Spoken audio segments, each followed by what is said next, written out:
Nə gözəl sözdür bu həqiqətən.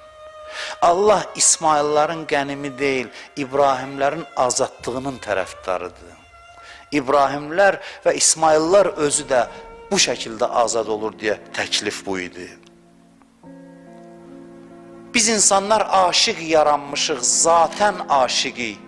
Biz insan aşiqik, insanın tərcüməsi, yəni insan aşiq, zatən aşiq. Gəlmişik məşuqumuzu seçməyə. Aşiq olan varlıq gəlib özünə məşuq seçməyə. Dünyada bu şansı veriblər və bu məşuq necə seçilir? Ağılla seçilir. Deməli, eşqlə ağıl bir-birinin içicədir. Bir-birindən qopub ayırmaq olmaz. Ayırmaqla bəşəriyyətə xəyanət edirik. İnsan zatən aşiq dünyaya gəlib, məşuq seçməlidir. Nə ilə, ağılla, hansı meyar əsasında seçməlidir, belə seçim eləməlidir ki, məşuqum mənə nə verir, nə alır. Nəyi verib, nəyi alacaq məndən? Gör, verdiyi aldığından çoxdursa məşuqluğa layiqdir. Aldığı verdiyindən çoxdursa yox, onun dalca düşmə. Bir şey ki, səndən çox şey alır, 70 il ömrü alır, neçə kilo çörək verir sənə, ət verir sənə. Seçim eləyəndə aşiq seçən, məşuq seçəndə özünə, gör, nə verib, nə alır səndən. Biz adamların hərdən dinə gətirəndə ancaq zahirini dəyişirik. Hicab başına geyinir, saqqal saxlayır və kök dəyişmir. Eşq sala bilmirik qəlbini. Ona görə başqa mühitə düşən kimi dərhal soyuyur.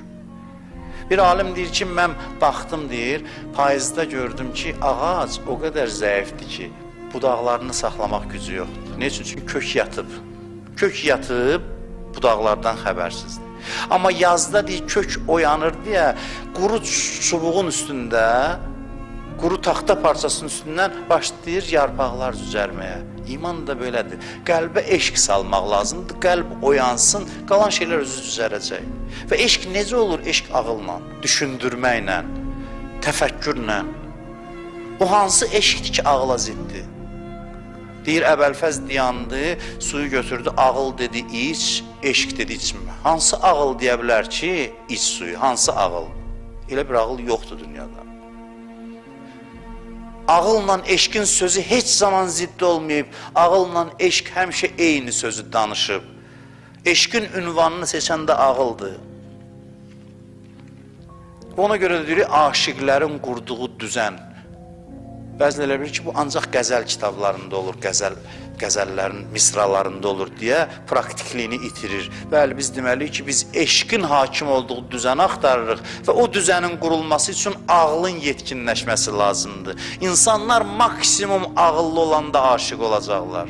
İnsan ağlı yetkinləşməsə aşiq ola bilməz, o düzənə sahib ola bilməz.